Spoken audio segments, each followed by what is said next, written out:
Have you ever looked at an old trash bag and thought it could turn into real food on your table? I know, it sounds hard to believe.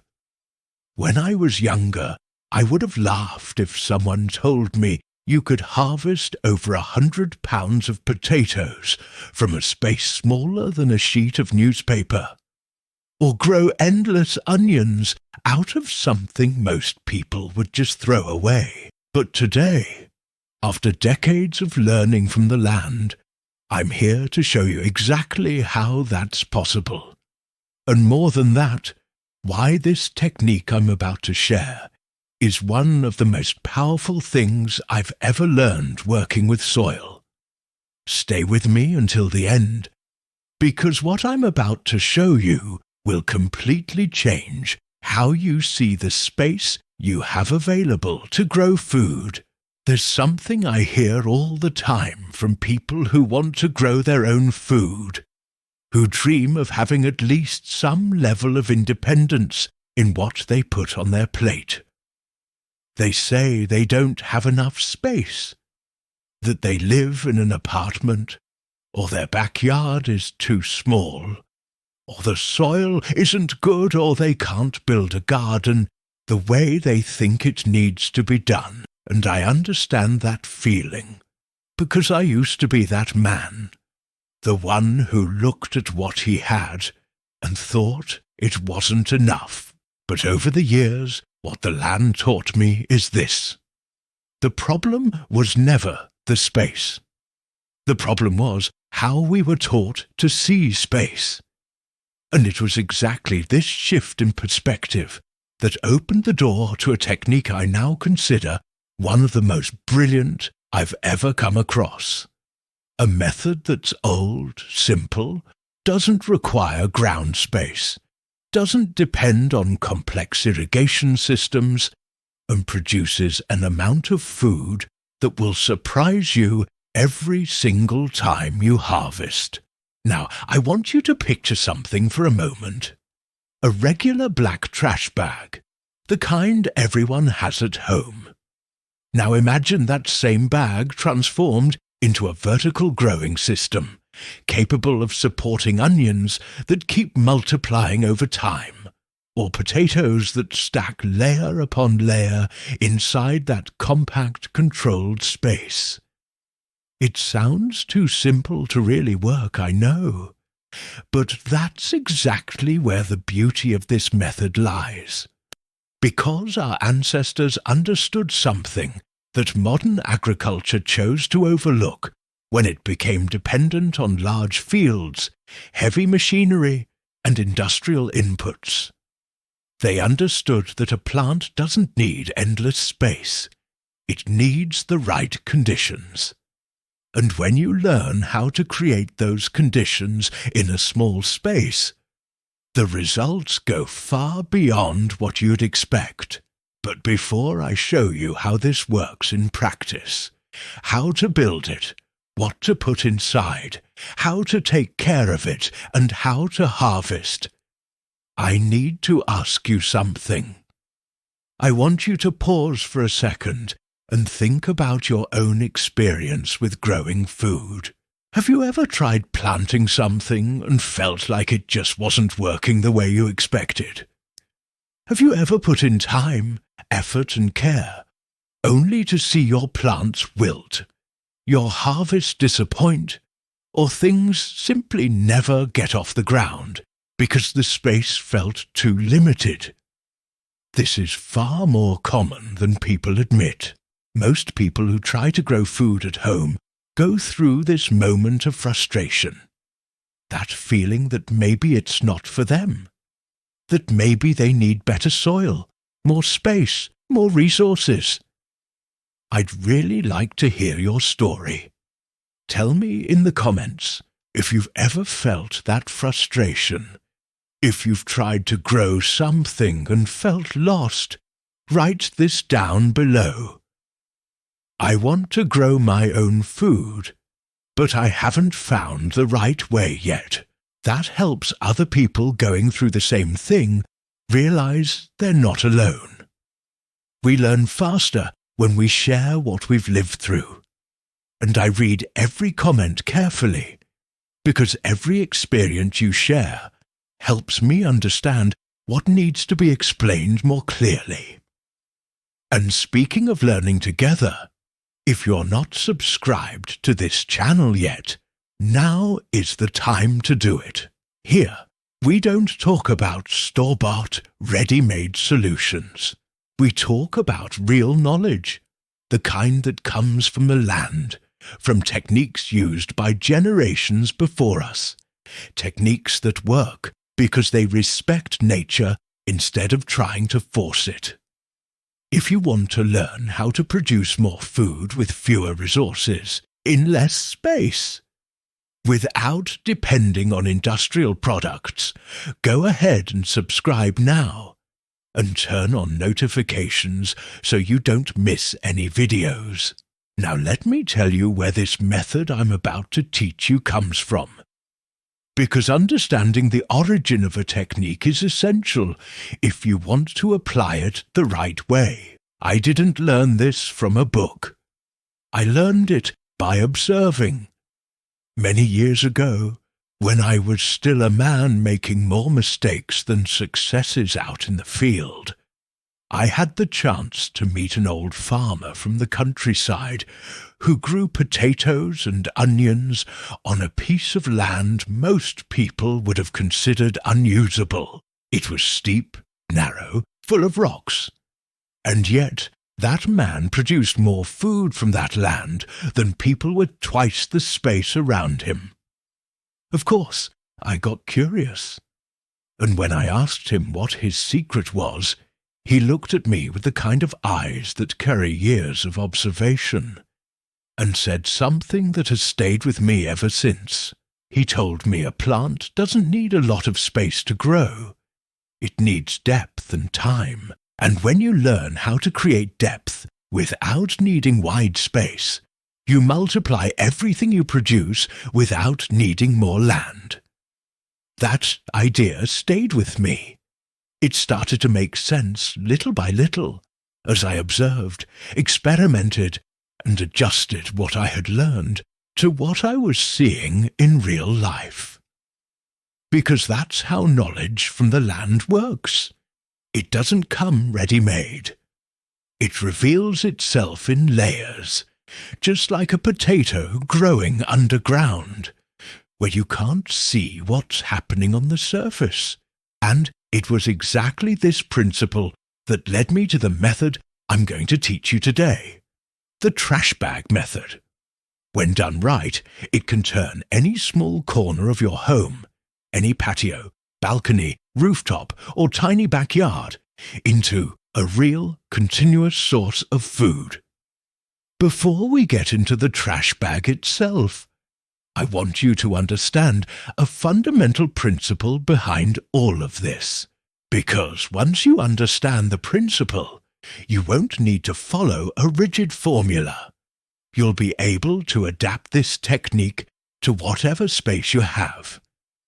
And here's that principle. Both potatoes and onions respond incredibly well to layered growing and controlled root confinement. What that means is this.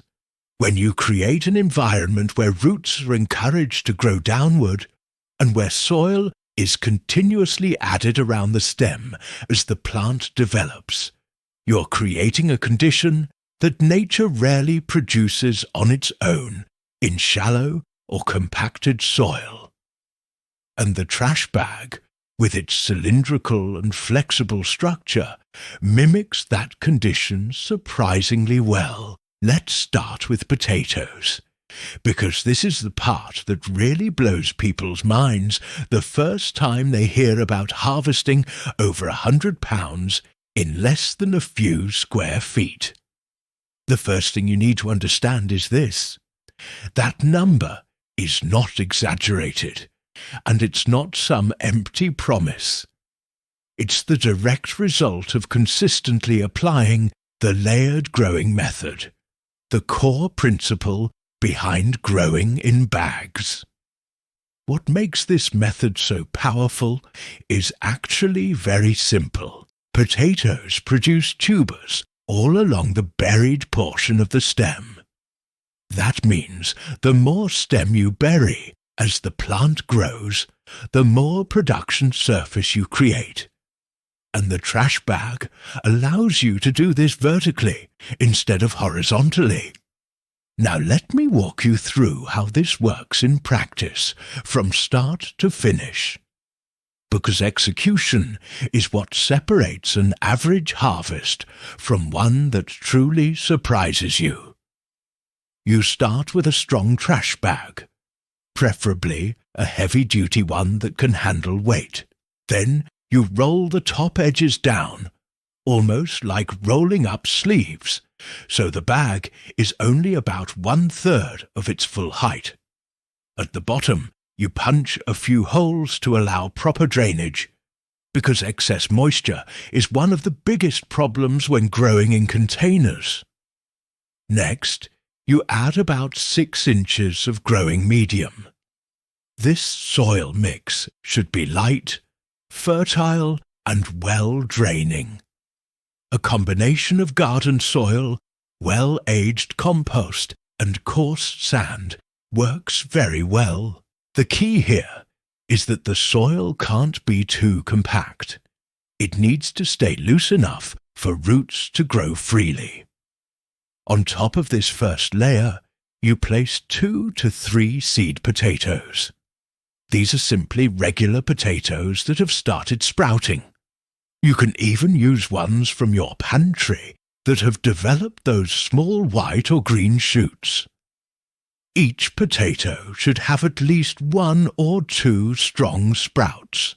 Place them with the sprouts facing upward, spaced a few inches apart, and cover them with another light layer of soil, just enough to cover them without suffocating the shoots. At this stage, the bag is still rolled down low, just like I mentioned, and it will grow along with the plant over the coming weeks. Now here's where things start to get really interesting. As the plants grow and the stems begin to rise above the soil, instead of letting them grow freely like you would in a traditional garden, you gradually unroll the bag and add more soil, burying the stem while leaving only the top leaves exposed. This mimics what happens in nature when a stem gets partially buried and begins to develop roots along its length. In the case of potatoes, every section of stem you bury becomes a potential point for new tubers, and the more times you repeat this process as the plant grows, the more layers of production you create inside the bag.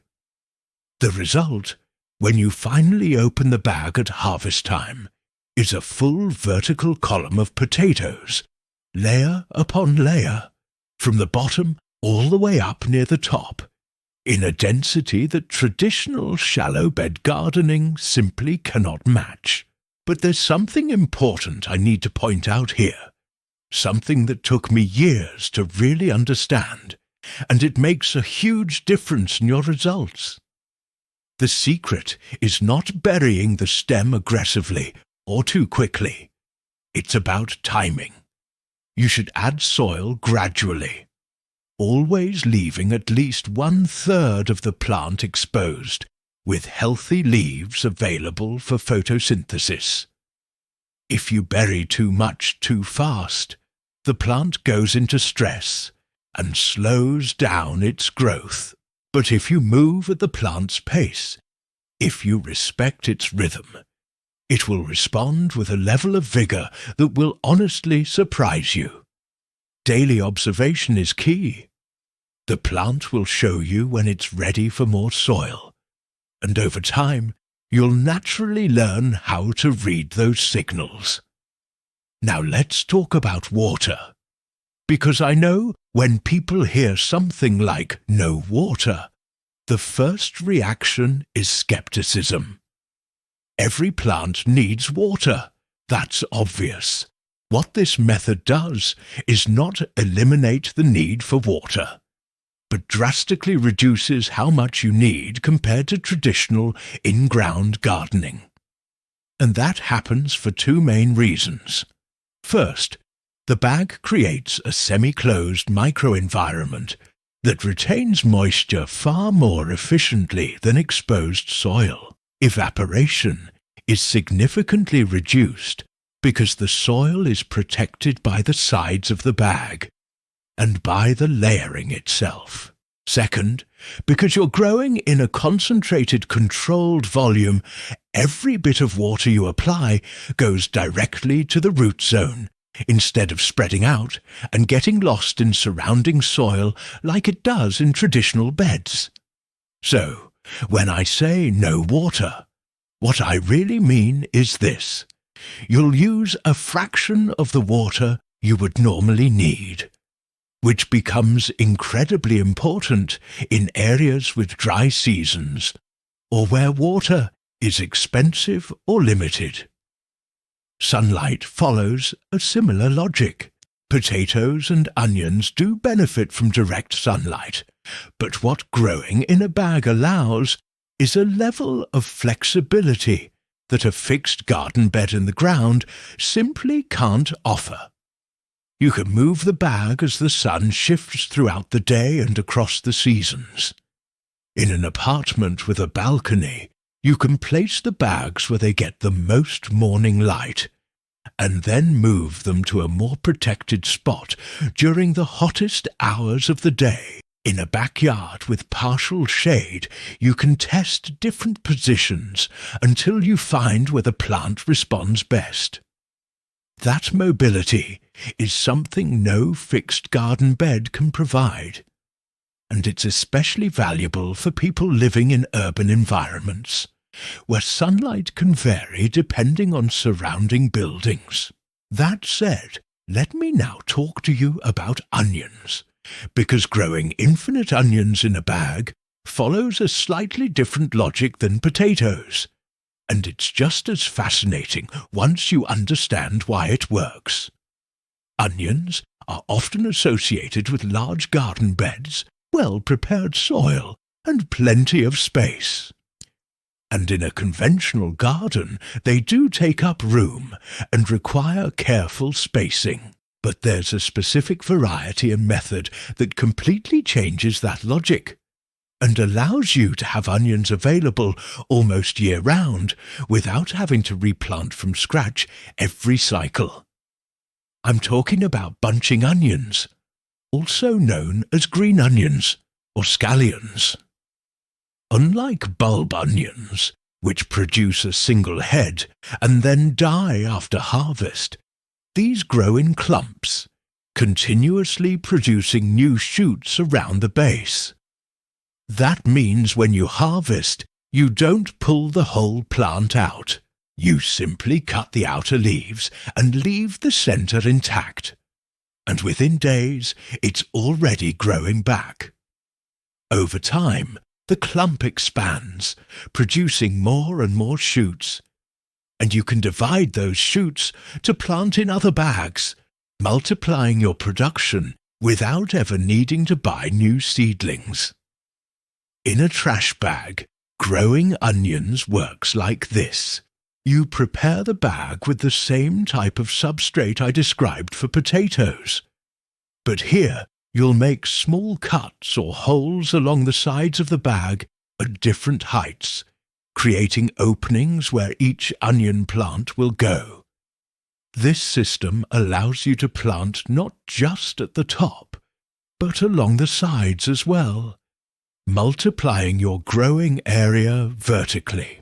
Each opening becomes a planting point, and since bunching onions are compact and don't take up much individual space, you can have dozens of plants in a single bag. The result is a continuous harvest that, when managed properly, can provide fresh green onions almost all year long. But here's something I need to share with you. Something I learned from an old farmer I met years ago while visiting a small rural property. back when I was still absorbing everything I could about growing techniques. He called this kind of system tower growing, and he told me that long before plastic bags, people were already using this principle with bamboo, clay containers with holes, or whatever materials they had available. He said that during times of scarcity, when farmland was dry or contaminated, it was these vertical systems that kept families alive. The food didn't come from the ground. It came from the towers. And hearing that made me realize something important. What we call innovation today is often just knowledge that history buried along with the generations who lived by it. There's another detail I consider essential, and one that most people overlook when they start growing in containers. The issue of soil and fertility over time. One of the biggest mistakes I made in my early years using this method was assuming that preparing the substrate once at the beginning would be enough to carry the plant through to harvest. It doesn't work that way. A confined growing medium inside a container gradually loses nutrients as the plant develops. And if you don't replenish it throughout the cycle, your yields will drop significantly in the later layers. The solution I found and learned through observation, something that seems obvious once you understand it, is to incorporate fresh organic compost every time you add a new layer of substrate during the process of gradually burying the stem. This ensures that each new layer of soil surrounding the plant is already rich in available nutrients, creating a constantly renewed environment that supports the development of new tubers with all the energy they need. This compost can be made at home very simply using kitchen scraps, fruit peels, coffee grounds, eggshells, dry leaves. Home composting is something I plan to go deeper into in other videos, because it's one of the most transformative practices anyone can adopt, no matter how much space they have. But for now, what I want you to understand is this. Having compost available completely changes the quality of what you grow, and the plant shows you that difference. You see it in the healthier leaves, the stronger stems, the faster growth. Now let me talk about harvesting, because knowing how and when to harvest is just as important as knowing how to plant.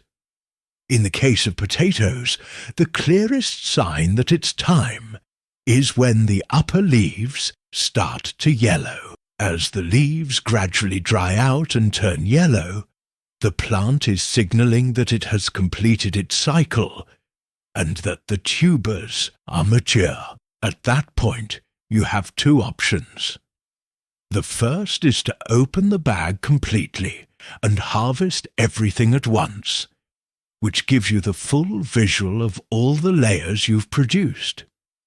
The second option, which I personally prefer when conditions allow, is to harvest potatoes from the lower layers without opening the entire bag, allowing the upper layers to continue developing. This can be done by making a cut in the side of the bag at the desired height. It works well as long as the bag is thick enough not to tear uncontrollably. When you harvest for the first time and open that bag, seeing potatoes stacked in layers from the bottom all the way to the top, you'll understand, physically, almost viscerally, why this method works. It's not abstract, it's real. These are potatoes you handled with your own hands from the very beginning, watched grow week after week, cared for with measured watering and renewed substrate. And in that moment, when you feel the weight of those potatoes in your hands, you'll experience something that goes beyond the satisfaction of producing food. You'll realize that it's possible, that the land responds, that you are capable of growing your own food, no matter how much space you have. And that feeling, I can assure you, will change the way you see your relationship with food. In the case of onions, harvesting is more continuous and gradual. As I explained earlier, you simply cut the outer leaves as needed, always leaving the center of the clump intact and growing. Over time, you'll notice the clump becoming denser and more productive. At that point, it's time to divide it, separate the individual shoots, and use them to start new plantings in other bags. That's what makes this system infinite. Not in the literal sense that it never ends, but in the sense that it continuously renews itself if managed properly. Each division becomes a new starting point that generates new production. And so, with a very small initial investment, you gradually build a permanent source of onions that you never need to buy again. Now, I want to talk about something that goes beyond the technique itself. Something I consider central to everything I teach here.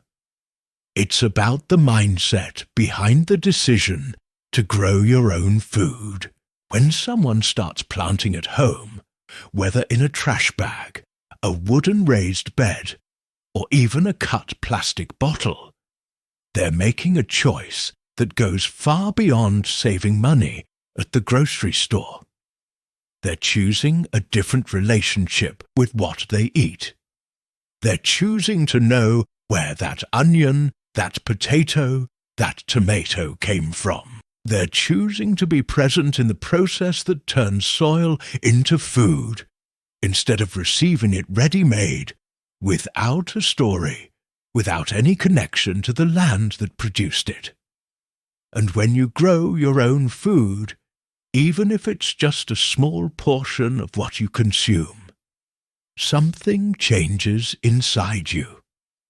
You begin to value every bite differently.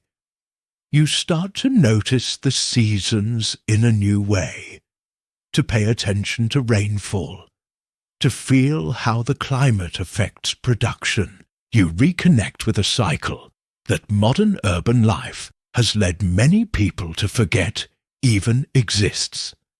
And that reconnection isn't just philosophical, it's practical intelligence. It's the kind of understanding our ancestors had naturally, allowing them to make better decisions about when to plant, what to plant, how to preserve what they grew. It's an intelligence that has been gradually discarded as supermarkets took over our relationship with food, and one we now need to relearn, not because supermarkets will disappear, but because this knowledge makes us more capable, more connected, and more self-reliant. Industrial agriculture has built a narrative that producing food is complicated, expensive, and requires technology and scale. That narrative serves those who sell inputs, machinery, and chemicals. It doesn't serve the person who simply wants to eat well and teach their children that food has an origin, a process, a story. And that's why when I talk about old techniques, simple methods, or growing in a trash bag, I'm not talking about going backward. I'm talking about moving forward in a different direction, toward a kind of simplicity that was lost and now needs to be consciously recovered. That old farmer I mentioned earlier, the one growing potatoes on steep rocky land, he didn't rely on store-bought inputs. He knew how to work the soil, how to build fertile substrate from what nature provided, how to read the right time to plant and the right time to harvest. He didn't have technical manuals or internet access. What he had was decades of observation, partially inherited from those before him, and refined through his own experience over the years. And that knowledge, held in the mind of a single old farmer on a rural property, is worth more than many agronomy manuals I've read. Because it's alive, it's been tested, it responds to real soil, real climate, real plants, not idealized conditions in a lab. That's the kind of knowledge I'm committed to recovering and sharing here, not out of nostalgia, but because I recognize that much of what we need to know to grow our own food has already been discovered. It has already been lived, tested, refined over generations. And wasting that knowledge just because it isn't packaged as a commercial product is something I simply can't accept. Before we move on, I want to touch on something that might seem secondary, but is actually very important when growing in containers. Choosing the right place to position your bags.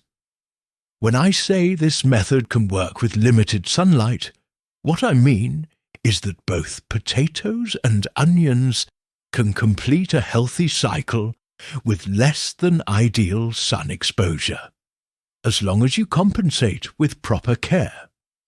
What you can't do is place the bags somewhere that stays in full shade all day. Even if the plant survives, the yield will be far below its potential. What works is finding a spot that gets at least a few hours of direct sunlight each day, preferably in the morning, when the light is softer and more efficient for most vegetables. If you live in an apartment and your balcony only gets sunlight for part of the day, that's enough to get started. You'll observe how the plants behave in the first few weeks, and learn how they respond to that level of light. If the leaves start stretching excessively toward the light source, that's a sign the plant needs more sunlight, and you should adjust its position. If the leaves are firm, upright and rich in color, the plant is doing well. That daily observation isn't a burden. It's an ongoing learning process that makes you more capable of understanding what the plant is communicating. Another point I want to make clear is about watering frequency. In bag growing, the rule I always follow is simple. Before watering, check the moisture of the substrate by sticking your finger into the soil up to your second knuckle. If it still feels moist, don't water. If it's dry, water moderately, never soaking it. The goal is to keep the substrate consistently slightly moist. Never waterlogged, never completely dry. Overwatering is responsible for a large percentage of failures in container growing. Because in a confined space, excess moisture creates the perfect conditions for fungal growth and root rot. The water savings this method provides don't come from starving the plant. They come from learning to give exactly what it needs, without waste. There's a technical detail about potatoes that I want to mention, because it can make a significant difference in total yield. Before placing your seed potatoes in the substrate, leave them for a few days in a well-lit area with good air circulation, but without intense direct sunlight.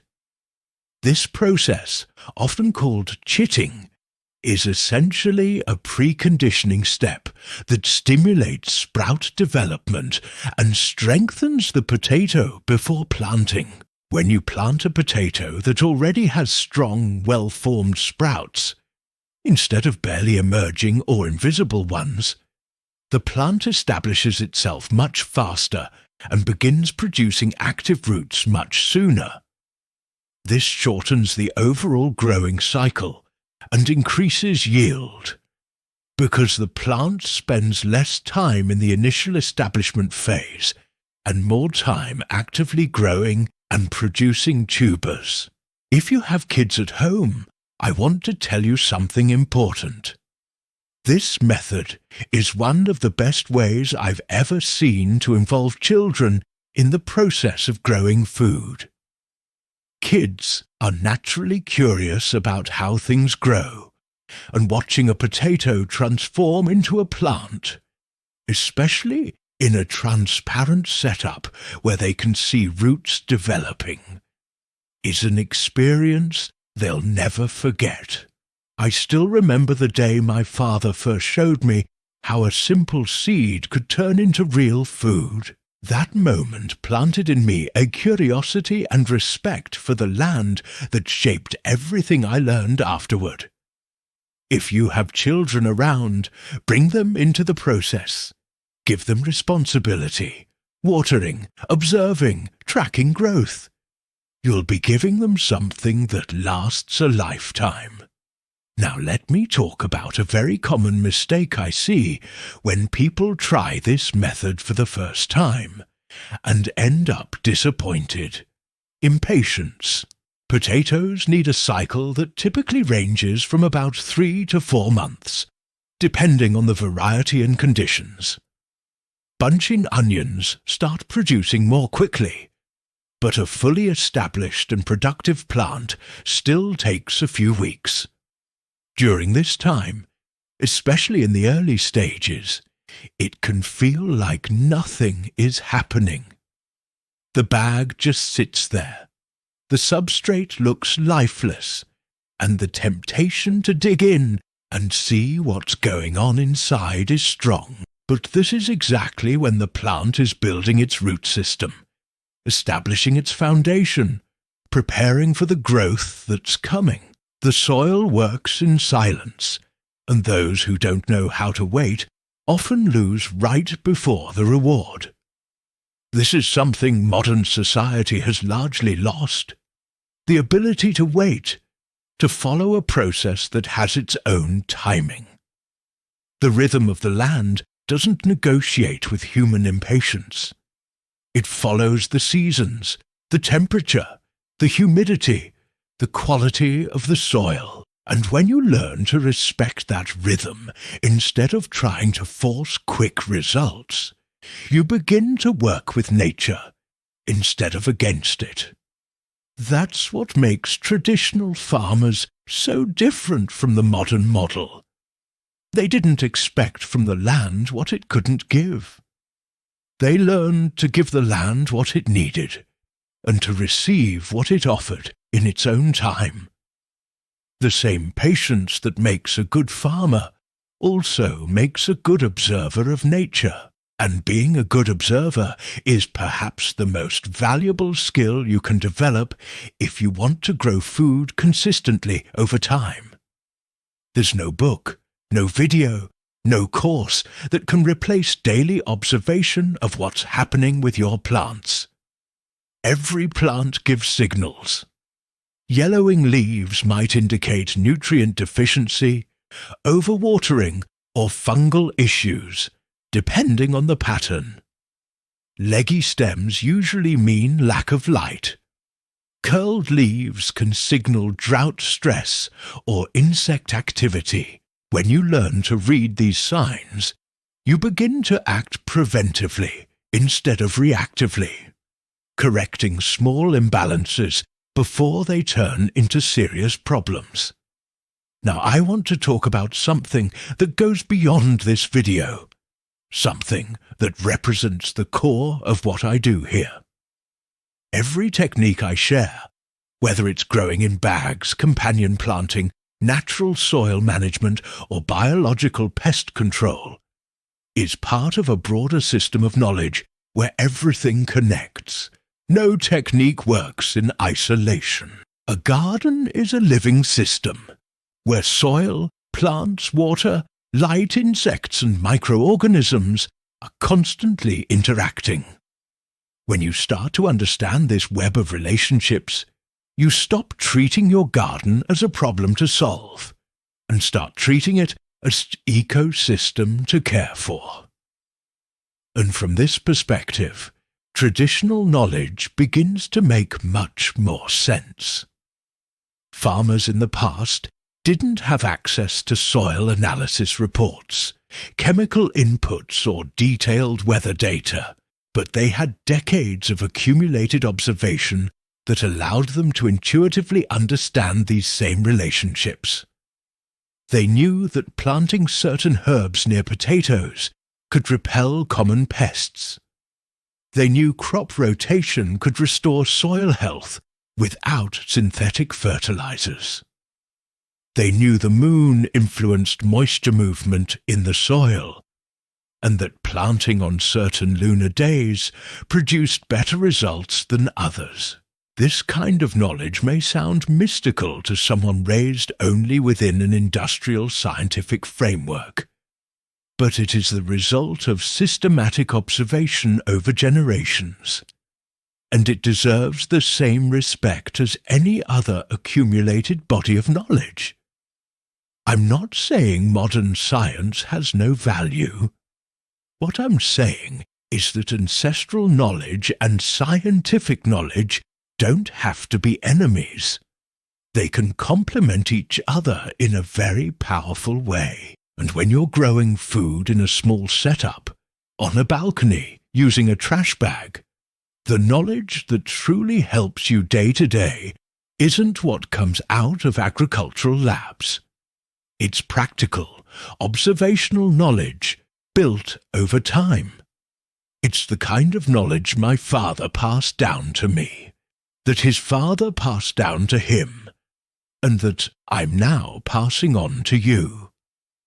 Another aspect I consider very important in this kind of growing is the potato variety you choose. There's no single variety that's universally better for bag growing. What matters are the characteristics that adapt better or worse to your specific conditions. Short-season potatoes, around 3 months, are usually better for beginners because you get faster results and can learn and adjust more quickly. Long-season varieties tend to produce larger yields and bigger tubers, but they require more patience and more careful management of the substrate over a longer period. If you have access to local or regional potato varieties, ones that have been grown in your area for generations, those are often the best choice. They're already adapted to your local climate and soil conditions, and they tend to produce more consistently than commercial hybrid varieties that were developed for controlled environments rather than your backyard, your soil, your specific climate. This idea of local adaptation is one of the most important principles that traditional farmers followed, often without even thinking about it. They would always save seeds from the plants that performed best in their specific land and microclimate. Over time, those varieties became increasingly adapted to those exact conditions, developing a natural resilience that commercial varieties rarely achieve. Commercial seeds are designed for general conditions, not for your yard, your soil, your environment. Saving seeds may seem simple, but it has powerful implications for your independence as a grower. When you save the best potatoes from your harvest to use as seed for the next cycle, you're doing exactly what our ancestors did. And over time, you're building a lineage that's specifically adapted to your space. With each cycle, the plants grown from those saved seeds become more naturally suited to your conditions. and your production improves without you needing to buy anything new. Before we wrap up, I want to leave you with a thought that I've carried with me for a long time.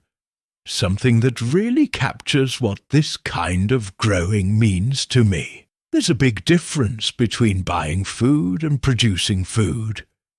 Not just in a practical or economic sense, but in how you relate to the world.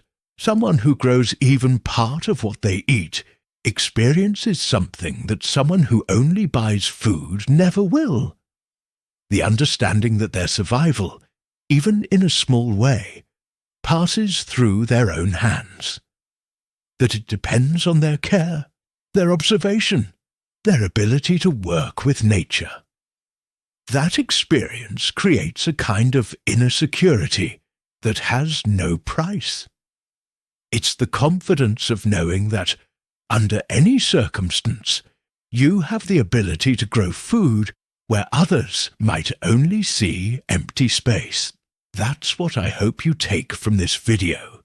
Not just the bag method, not just the steps of growing potatoes in layers or multiplying onions, but the feeling that it's possible, that you can do this, that the space you have is enough if you know how to use it, that the food you need can be grown with your own hands, using something as simple as a trash bag, a bit of soil, attention and patience. And if you haven't started yet, start today. You don't need the perfect space, the perfect soil, or the perfect variety. Start with what you have. Take a potato that's sprouting in your kitchen, put it in a bag with soil, and observe. Take a bunching onion from a neighbor or a local market and plant it. Let the experience teach you what no video ever fully can. The feeling of watching something grow that you planted yourself. Once you experience that, you'll want more, and when you do, I'll be here, with more techniques, more stories, more traditional knowledge that still has so much to teach us. If this video helped you, if it gave you a new perspective, if it sparked that desire to get your hands in the soil, leave a like. That helps me keep sharing this kind of content with more people who need it. And if you're not subscribed yet, subscribe now. Here, you'll find more than just growing techniques. You'll find a path back to a relationship with the land and with food that modern life has led many people to forget was even possible. My name is Samuel Carter, and I'll see you in the next video. Take care of your soil, and it will take care of you.